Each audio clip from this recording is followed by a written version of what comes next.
हाय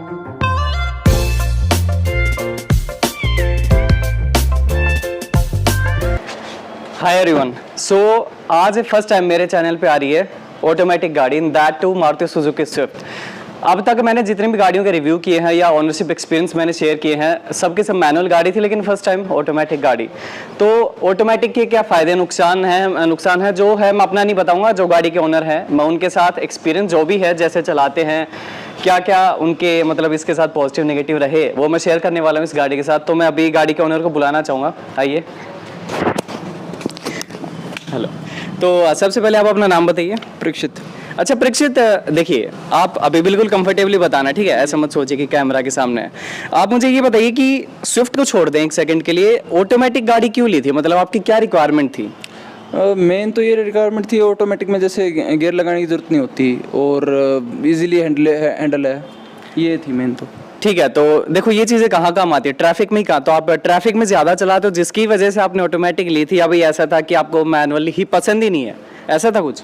traffic का भी एक कारण था कि जैसे ट्रैफिक में बार बार गियर चेंज करना पड़ता है, तो मैनुअल में ऐसी कोई दिक्कत नहीं है। गियर चेंज जैसे कई बार गियर चेंज नहीं करा गया तो गाड़ी बंद हो जाती है। अच्छा, हाँ, ये दिक्कत नहीं है। ठीक है, तो किसी ने कभी ये नहीं कहा कि आप स्कूटी चला रहे हो, जैसे स्कूटी में नहीं होता है, तो एक कहते हैं ना भाई, मतलब असली लोग जो होते हैं मैनुअल पसंद करते हैं, तो इस बारे में आपका क्या ख्याल है? लोग कहते हैं कि ऑटोमेटिक तो या स्कूटी लड़कियां चलाती हैं, तो आपका इस बारे में क्या ख्याल है? आप एक ऑटोमेटिक गाड़ी चलाते हो, कभी सुनना पड़ा ऐसा? नहीं, ऐसा कुछ नहीं, और ऐसी बात कोई बोलता है तो हम ज़्यादा कुछ सुनते नहीं उसको। अच्छा, सुनते नहीं, तो भाई देखो सबकी अपनी अपनी रिक्वायरमेंट है, किसी को नहीं पसंद ऑटोमेटिक, किसी को मैनुअल। तो मैं आपको सबसे पहले ऑटोमेटिक का एक्सपीरियंस जानना चाहूँगा, मतलब आपको वैसे मैनुअल गाड़ी आती है चलानी? हाँ जी, बिल्कुल आती है। कौन सी गाड़ी चलाते हो? मैं स्कॉर्पियो। अच्छा, स्कॉर्पियो मैनुअल में आती है। तो कभी ऐसा हुआ कि आपने ये ऑटोमेटिक चलाई, उसके बाद आपने वो मैनुअल चलाई, या मैनुअल चला के ऑटोमेटिक चला रहे हो, कभी किसी चीज़ का आपको ये हुआ कि यहाँ मुझे दिक्कत हुई, आपने क्लच पे पैर चला गया इस गाड़ी के अंदर, कुछ मिसमैच हुआ कभी? जैसे मैनुअल में होता है ना कि बार बार गियर चेंज करना पड़ता है, और जैसे दो पैरों की जरूरत होती है उसमें, दोनों पैर, एक क्लच पे और दूसरा ब्रेक पे, एक्सीलेटर पे होता है। और जबकि और एक और मेन दिक्कत थी, जो हाथ है ना वो बार बार गियर पे जा रहा था। अच्छा। जबकि इसमें ये है कि ड्राइव है तो आपको फिर गियर पे देखने की जरूरत नहीं है, और अगर रिवर्स करना है तो एक बार रिवर्स करना है बस। ठीक है, मतलब एक ही बार, जैसे मैंने भी करा अभी, जैसे अभी गाड़ी अंदर लेकर आया तो एक बार ड्राइव पे डाली, गियर चेंज नहीं करने, बड़े स्मूथ चलती है, ठीक है। तो ऑटोमेटिक के अपने फायदे हैं। तो सबसे पहले आपने मैनुअल सीखी थी कि ऑटोमेटिक गाड़ी सीखी थी? मैंने सबसे पहले मैनुअल ही सीखी थी। मैनुअल सीखी थी, तो और सबसे पसंद क्या चलानी, मतलब मैनुअल की ऑटोमेटिक? मुझे ऑटोमेटिक अच्छी लगी क्योंकि इसमें गियर की वही पंगा है कि एक पैर से आप कंट्रोल करते हो, बाकी आप रिलैक्स्ड फील करते हो। अब स्विफ्ट ये देखो प्रॉपर ऑटोमेटिक नहीं आती, AMT आती है, मतलब automatic manual transmission, proper automatic नहीं है। तो स्विफ्ट पे कैसे मन आया कि एक तो स्विफ्ट लेनी है और फिर ऑटोमेटिक लेनी है? सबसे पहले आप मुझे बताइए, आपने स्विफ्ट मतलब भाई i20 आती है, अल्ट्रोज आती है, या सबसे पहले मुझे ये बताइए कौन सा मॉडल है? ये है 2018 मॉडल है, और सेकंड टॉप मॉडल ZXi, मतलब ZXi। ठीक है। तो फिर आपने स्विफ्ट कैसे ली, मतलब क्या पसंद किया, क्या पॉजिटिव आपको लगे गाड़ी? एक तो मारुति सुजुकी जैसे कंपनी का नाम है, तो और उसकी मार्केट वैल्यू अच्छी है, और अगर रीसेल वैल्यू भी उसकी बढ़िया है मारुति की, और एक तरह से लॉन्ग चलती है और कंपनियों के मुकाबले। और मेरे को छोटी गाड़ी लेनी थी जी। अच्छा, एक बड़ी गाड़ी है, स्कॉर्पियो चलाते हैं, तो एक छोटी गाड़ी की चलो भाई सिटी रनिंग हो सकती है, और ज़्यादा ऑटोमेटिक भी इसीलिए ली कि ट्रैफिक में ज़्यादा दिक्कत ना हो। अब आप कितना किलोमीटर इसे चला चुके हो? ये कम से कम 20-25 हज़ार किलोमीटर चल चुकी है। रनिंग कॉस्ट, आपको कुछ सर्विसिंग आप करवाते हो, कौन करवाता है? आपको कुछ आइडिया है कितना, मतलब भाई कितना होता है ना, कितना दाना पानी खिला रहे हो उसे, कितना लगभग किलोमीटर चला चुके हो? जैसे 20-25 आपने बताया, सर्विसिंग कितनी हो चुकी है? मेरे ख्याल से चार हो जानी चाहिए अभी तक। जी, 4 हो चुकी है सर्विसिंग। आप कॉस्ट का कुछ आइडिया है? पेट्रोल वाली है तो ऑब्वियसली कम ही होगा, फिर भी आइडिया कि मैंने इतना खर्च कर दिया इसके ऊपर? शायद पहली 2 तो सर्विसेज फ्री होती है, उसके बाद का मेरे को कोई आइडिया नहीं है कि क्या। अच्छा, याद नहीं होगा, वैसे भी इतना ही आता है इनका, 3-4-5 हज़ार बेसिकली उतना ही आता है। अब सबसे पहले आप मुझे बेस्ट चीज़ बताना स्विफ्ट के बारे में। एक तो आपने क्यों ली थी वो मुझे बता दिया, इंजन रिलायबिलिटी, मारुति का टैग, कल को अगर बेचने निकलोगे तो कहते हैं कि मारुति सुजुकी स्विफ्ट एक दिन में बिक जाती है, अगर बेचनी हो तो, इतनी वैल्यू है इस गाड़ी की। नई भी सबसे ज़्यादा बिकती है, पुरानी भी। तो स्विफ्ट के बारे में सबसे अच्छी चीज़ क्या लगी? एक तो इसका जो मेरे को कूलिंग सिस्टम है वो बहुत अच्छा लगा, बहुत जल्दी गाड़ी चिल्ड कर देता है। पीछे एसी नहीं है फिर भी? नहीं, बिल्कुल नहीं, पीछे से नहीं है, फिर भी चिलिंग अच्छी हो जाती है, क्योंकि एक तो छोटी गाड़ी है और एसी भी पावरफुल इसका, और दूसरी इसकी मेरे को पिकअप अच्छी लगी। मैंने हाईवे पे 100 150 160 के करीब चलाई हुई है। अच्छा, आपने इतनी तेज चलाई है, तो जब आप इतनी गाड़ी तेज चलाते हो, कोई भी चलाता है, तो दो चीज़ें मेन होती हैं। एक तो गाड़ी की स्टेबिलिटी कि भाई इतनी स्पीड पे अगर आप कट वट भी मारे तो गाड़ी कितना स्टेबल है। दूसरा, अगर इतनी स्पीड पे आपको कॉन्फिडेंस रहता है स्टीयरिंग को लेके या ब्रेकिंग को लेके, कुछ अभी तक हार्ड ब्रेकिंग आपने की हो या स्टेबिलिटी को लेके कोई इशू की गाड़ी झूल रही है, ऐसा कोई वाइब्रेशन? नहीं, ऐसा कुछ होता नहीं। वैसे भी पेट्रोल की गाड़ियों में इतना कुछ होता नहीं, क्योंकि डीजल की गाड़ी फिर भी थोड़ा वाइब्रेट करती हैं, क्योंकि उनका थोड़ा इंजन का फ़र्क हो जाता है। लेकिन मेरे को तो ऐसी कोई दिक्कत आई नहीं। इसकी स्टेबिलिटी भी सही है और ब्रेक वगैरह भी, जैसे नई गाड़ी में तो शुरुआत में खड़े ब्रेक लगते हैं, लेकिन थोड़ा चलने के बाद कोई खास दिक्कत नहीं है। अच्छा, मुझे इधर कंपैरिजन करना नहीं चाहिए स्विफ्ट और जो आपने बताया स्कॉर्पियो दूसरी गाड़ी, बट स्टिल आपको कौन सी ज़्यादा चलाने में मजा आता है? ट्रांसमिशन छोड़ देना, ऑटोमेटिक और मैनुअल नहीं, मुझे सिर्फ गाड़ी बताना, स्कॉर्पियो पसंद है कि स्विफ्ट? हालांकि कोई कंपैरिजन नहीं, बट जी स्टिल। जी, कोई उनका कंपैरिजन नहीं है। वो बड़ी गाड़ी है, उसका अलग है। बस इसमें थोड़ी सी दिक्कत ये है कि थोड़ी इसका लेवल नीचे है, जैसे जी। ठीक है, मतलब टिकने के चांसेस होते हैं नीचे, ग्राउंड क्लियरेंस कम है गाड़ी का। ग्राउंड क्लियरेंस कम है, बिल्कुल। अच्छा, और चलो ठीक है, पॉजिटिव आप सबसे ज़्यादा पॉजिटिव क्या बताओगे? जैसे मैं पूछ रहा था, आप पॉजिटिव बताइए गाड़ी का कि ये चीज़ मुझे स्विफ्ट में सबसे अच्छी लगती है। ये चलाने के मामले में हो सकता है, कोई भी चीज़ हो सकती है। ये सबसे बढ़िया तो ये लगी कि मेरे को ये मार्केट में चल सकती है, क्योंकि एक तो बड़ी गाड़ी है, उसको ऑब्वियसली दिक्कत होती है थोड़ी मार्केट में चलाने में, और जबकि छोटी को इतनी नहीं होती। और दूसरी बात ये है कि इसकी एक तो आपने बता दिया साइज के हिसाब से, पार्किंग इशू नहीं है आपको। भीड़ बड़े एरिया में, अगर मान लो भीड़ भाड़ का एरिया है, वहाँ अगर आपको चलानी है तो कोई दिक्कत नहीं होती। सबसे ज़्यादा मतलब कॉम्पैक्ट गाड़ी है। और गाड़ी से रिलेटेड और कोई आपको इशू आया कि अभी तक स्विफ्ट है तो ये नुकसान है? अच्छा, बिल्ड के बारे में क्या कहना चाहोगे? जैसे स्विफ्ट को सब कहते हैं ना टिन का डब्बा है, हल्की गाड़ी है, तो उस बारे में आपका क्या ख्याल है? आप स्विफ्ट चलाते हो तो किसी ने अभी टोका अभी तक? तो ऐसे जो सबसे बड़ी दिक्कत मेरे को इसकी टिकने वाली लगती है, जैसे कि कोई ब्रेकर थोड़ा सा बड़ा आ जाए या कुछ कट आ जाए, तो ये थोड़ी सी इसका पतरा नीचे का टिकता है। बाकी और कोई दिक्कत नहीं, बस इसकी यूँ है, थोड़े इसके टायर जो है ना थोड़े छोटे हैं, जो पुरानी के कंपैरिजन में थोड़े टायर थोड़े छोटे हैं, इस वजह से इसमें टिकने की दिक्कत आती है। बाकी कोई ऐसी दिक्कत नहीं है। अभी कोई प्लान है गाड़ी चेंज करने का कि स्विफ्ट चला लिया, अभी खुश हो गाड़ी से कि नहीं मुझे अभी चेंज करना है, रीसेल करनी है, ऐसा कुछ हाइड प्लान है अभी? नहीं, अभी तो ऐसा कोई प्लान नहीं है। बाकी अगर आगे हो जाए तो पता नहीं। चलो आगे का तो किसको पता। अच्छा, अब गाड़ी के इंटीरियर के बारे में बात करेंगे, ठीक है? तो आप सबसे पहले एक बार मुझे यही बता दो, इंटीरियर में क्या सबसे ज़्यादा पसंद आता है, फिर उससे डिस्कस करेंगे अंदर बैठ के। जी, सबसे बढ़िया तो मेरे को इसका AC लगा। ठीक है, वो आपका इसका कूलिंग काफ़ी अच्छा है। नेगेटिव बताना इंटीरियर का। नेगेटिव है इसका, जैसे कुछ भी हो सकता है भाई, जैसे ऐसा लग रहा हो कि छोटी छोटी गाड़ी है या नीचे बैठ गए, आपको भी सीट अच्छी नहीं लगी हो गाड़ी की कि थोड़ा नीचे बैठ गए, कुछ भी काफ़ी सारी चीज़ें होती हैं। आपकी हाइट ठीक है तो कभी सर टकराया हो या एंट्री लेने में कभी कोई दिक्कत हुई, ऐसा कुछ? ये मेन दिक्कत मेरे को लगती है कि हाइट है, जैसे इसकी ये छोटी गाड़ी है और मेरी हाइट बड़ी है, तो बस हाइट की एक मेन दिक्कत आती है। आपकी हाइट कितनी, मतलब काफ़ी लोग देख रहे होंगे तो एक आइडिया ले लेंगे कि अगर इतनी हाइट है तो थोड़ा इशू आ सकता है। कितनी हाइट है? मेरी 6 फुट की हाइट। अच्छा, 6 फीट आप पूरे हैं तो सर टकराता होगा। जी जी। चलो ठीक है, अब इंटीरियर के बारे में बात करते हैं कि इनको क्या पसंद है और क्या नहीं पसंद है, एक बार अंदर बैठ के। अच्छा, अब जैसे इंटीरियर के बारे में बात करते हैं, तो आपने सबसे पहले मुझे बताया कूलिंग काफ़ी अच्छी लगती है। तो एक इस जो पीछे बैठते हैं, जैसे आपकी बात हुई होगी, आपके घर वाले बैठते हैं, दोस्त लोग बैठते हैं, तो कूलिंग आपको सिर्फ आगे अच्छी लगती है या पीछे वाले भी कहते हैं कि हाँ कूलिंग अच्छी है? नहीं, पीछे भी कूलिंग बहुत बढ़िया होती है।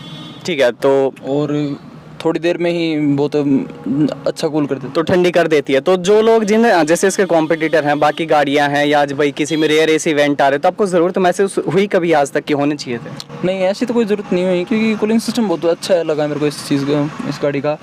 तो बहुत ही अच्छी कूलिंग कर देता है और पीछे तक भी चलिए ठीक ठाक देता है। बाकी छोटी मोटी चीज़ें होती है, जैसे भाई मुझे ये गार्निश आपको अगर अच्छी लगी हो, MID का कोई कलर, कोई छोटी मोटी चीज़ें आपकी सहूलियत की, भाई स्पेस ठीक ठाक है, तो ऐसा कुछ अच्छा लगता है गाड़ी के बारे में? मेरे को इसका एक तो स्टीयरिंग व्हील बहुत अच्छा लगा, मतलब इसकी डिजाइनिंग अच्छी लगी मेरे को। जैसे एक तो फ्लैट बॉटम है भाई, डी कट है, दूसरा ये जो गार्निश यहाँ पे दी गई है ये काफ़ी अच्छी है। और क्या पसंद है गाड़ी के बारे में? और एक तो ये एवरेज भी अच्छी देती है। कितना देती है? ये 20-22 की एवरेज देती है नॉर्मली। सिटी ड्राइविंग में बता रहे हो, जैसे आप हाईवे पे कभी जाते हो वहाँ पे निकाल के देती है? सिटी ड्राइव में, हाईवे पे तो और भी ज़्यादा देती है, 24-25 की। हाँ ठीक है, स्विफ्ट का वैसे भी मैंने इतना ही सुना है कि 20-22 तो आराम से निकाल के देती है। बाकी जैसे आप हाईवे पे जाते हो, क्रूज करते हो, तो अच्छी खासी देती है। अब नेगेटिव आपने बताया भी था, अब आप बता देना एक बार कि आपको सर टकराता आपकी हाइट की वजह से। जी, जैसे कि हम देख सकते हैं, कभी जैसे अचानक से हम ब्रेक कर आ जाता है कभी आगे, दिखता नहीं, और वो अचानक से ब्रेक दबाना पड़ता है तो जैसे सर टकराता है ऊपर। तो ये एक मेन दिक्कत मेरे को लगी। तो आपको ऐसा लगता है कि जितना आपने इस गाड़ी के पे किए जब भी गाड़ी खरीदी गई थी, तो वो आपके वसूल हो गए, या ऐसा कुछ है कि नहीं यार गलत ले ली, मुझे कोई और गाड़ी देखनी चाहिए थी, ऐसा कुछ आपके मन में है? या कोई पछतावा इस गाड़ी को लेके? देखिए ऐसा होता है कि हमने जितना पे किया है उस हिसाब से तो है ही, और बाकी जितना हम ज़्यादा पे करते हैं उतने फीचर्स एक्स्ट्रा मिलते जाते हैं, लेकिन मेरे को यूँ लगा जितना पे किया है मैंने उस हिसाब से मेरे को फीचर्स मिल रहे हैं। चलो यही संतुष्टि होनी चाहिए कि वैल्यू फॉर मनी कोई भी चीज़ होनी चाहिए। सपोज आप किसी चीज़ के अगर 1 लाख 2 लाख पे कर रहे हो तो ऐसा लगना चाहिए कि हाँ हमने जितने लगाए पैसा वसूल हो गया, that is value for money variant. अब बाकी आप पीछे ज़्यादा बैठते हो कि आगे ज़्यादा चलाते हो आप? दोनों मिक्स चलता रहता है। तो आगे तो आपको हाइट इश्यूज नो डाउट आते होंगे, पीछे का क्या सीन है? आप पीछे कंफर्टेबल हो कि नहीं? पीछे थोड़ा कंफर्टेबल होते हैं, जैसे एक तो थोड़े मूवमेंट भी कर सकते हैं पीछे, जैसे और यहाँ पे स्टीयरिंग आ गया थोड़ा बहुत, वही नहीं पैर फैला जैसे पैर खोल सकते हैं, बट आगे तो ना रहता ही नहीं इतना। ये इससे ज्यादा तो पीछे होते नहीं। तो नो डाउट आपको फिर स्कॉर्पियो चलाने में मजा आता होगा। चलो अब पीछे एक बार बैठ के मुझे बता देना, जैसे आप जिस कंडीशन में बैठते हो तो कैसे कंफर्टेबल फील करते हो। आ जाओ पीछे आ जाओ। अच्छा, आप जैसे गाड़ी के बारे में कुछ बता रहे थे लेफ्ट प्रोफाइल में, तो वो क्या चीज़ थी? तो मेरे को तो जो इसकी चीज़ अच्छी लगी ना वो है, और अलग है, जैसे ये आप देख सकते हैं कि इसमें आगे वाले में भी इधर है जो हमारा डोर हैंडल है, और इसमें ऊपर चीज़ें तो जैसे कई बार क्या होता है लोगों को मिलता नहीं है कि किधर है, वो देखते किधर है, फिर उनको बताना पड़ता है। एक तो जैसे कलर ही कहाँ से खुलेगा, तो कहाँ से? जी जी जी। अगर इसमें जैसे क्रोम गार्निश भी लगती है, जैसे लगवा लेते तो ये अलग दिखता है, चमकता है, लेकिन अब काफी लोगों को तो मिलता ही नहीं, खोलने का मिलेगा कैसे? बिल्कुल। और एक और मेरे को जो चीज़ अच्छी लगी वो है इसकी, जैसे यहाँ पे है तो जैसे मैं इसको दबाता हूँ तो ये अपने आप लॉक हो जाएगा। ये मतलब जैसे बटन है रिक्वेस्ट सेंसर, तो इसमें ये अच्छी बात है कि ये दोनों साइड, आप चाहे इस साइड से आओ, इस बटन को दबाते ही अनलॉक हो जाते हैं। चाबी बटन, चाबी इनफैक्ट जेब से निकालने की, हाँ चाबी जेब से निकालने की जरूरत नहीं है, ये 1.5 मीटर की रेंज में काम करता है। और जैसे एक बार दबाओगे तो अगर लॉक होगी तो खुल भी जाएगी, और अगर खुली होगी तो लॉक हो जाएगी। अच्छा, आप जैसे पीछे बैठ गए, आपने ड्राइवर सीट अपने अकॉर्डिंग सेट कर दी, आप लेग स्पेस एक बार मुझे दिखाना टांगे सीधे करके। तो जैसे कि आप देख सकते हैं यहाँ पीछे वाले के लिए एकदम कंफर्टेबल है, स्पेस पूरी है इसमें। ये तो भैया हम बिल्कुल पैर फैला के बैठ गए, वैसे अगर नॉर्मली बंदा भैया ऐसे ही बैठता है बस इतना करके, तो उसके अकॉर्डिंग ये ठीक है मेरे ख्याल से फिर तो। जी बिल्कुल ठीक है। बाकी मेरे जैसे बड़े हाइट के लिए तो थोड़ी ऊपर भी दिक्कत आती है अगर ऐसे। अच्छा देखो ऐसे आप दिखाना, जैसे अभी ठीक है हेड मतलब आपका टच होता है ऊपर? हाँ थोड़ा बहुत टच हो रहा है हल्का। तो गड्ढों में मतलब भी टच हो सकता है, अगर कोई भाई थोड़ा रफ अगर चला रहा हो तो फिर टच हो सकता है। मैं आपको एक इंसिडेंट बताऊंगा। एक बार क्या हुआ था कि हाईवे पे जा रहे थे, तो वैसे तो वो हाईवे स्मूथ था, लेकिन जैसे बीच में बारिश की वजह से गड्ढे हो जाते हैं, तो वो गड्ढे अब दूर से तो दिखे नहीं, वो अचानक से जब आया, जब वो हमें दिखे तो वो ब्रेक लगाना पड़ा। तो मेरा सर यूं है बिल्कुल यूं इधर टच हो के बहुत मतलब पेनफुल दर्द हुआ वो। मुझे लगा गाड़ी में ऊपर एकदम छत उठ गई सर लगने की वजह से। अच्छा मजाक कर रहा हूं। अच्छा, और बाकी हेडरेस्ट कैसे हैं इसके? आपको पूरा मतलब कंफर्ट में ये पूरा आपकी हाँ जो है हेड मतलब उस हाइट के अकॉर्डिंग आता है करने ही से ऊपर हेडरेस्ट को? तो आपका जो हेड है मतलब जो हेडरेस्ट है वो सही आपकी हाइट के ठीक, अब तो बिल्कुल टच हो गया। देखो अब तो बिल्कुल मतलब 6 फीट अगर कोई है तो बैठ सकता है, बट उतना कंफर्टेबल नहीं है बिल्कुल। बाकी गाड़ी के स्पीकर्स आपको कैसे लगते हैं? स्पीकर बढ़िया है। एक तो साउंड क्वालिटी की मैं बताना भूल गया। तो अपग्रेड कराए हैं कि स्टॉक है, मतलब जो कंपनी ने दिए थे? स्टॉक कंपनी के थ्रू ही हैं, अभी अपग्रेड नहीं करवाया है। अच्छा अपग्रेड। अच्छा चलो अभी एक म्यूजिक का छोटा सा मैं टेस्ट करवा देता हूँ, एनसीएस का एक सॉन्ग प्ले करके, और छोटा सा डेमो 15-20-25 सेकंड का वो मैं प्ले करवा देता हूँ।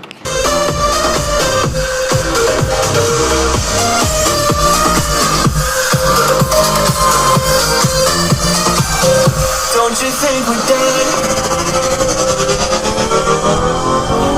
Knew that it was true from the way you looked at me. अच्छा अब मैं प्रेक्षित से गाड़ी का समराइज करवा देता हूँ, जो भी इनका एक्सपीरियंस था, पॉजिटिव नेगेटिव क्या चीज़ है। तो आप मुझे स्विफ्ट ऑटोमेटिक का एक पॉजिटिव बता दें और उसके बाद एक नेगेटिव।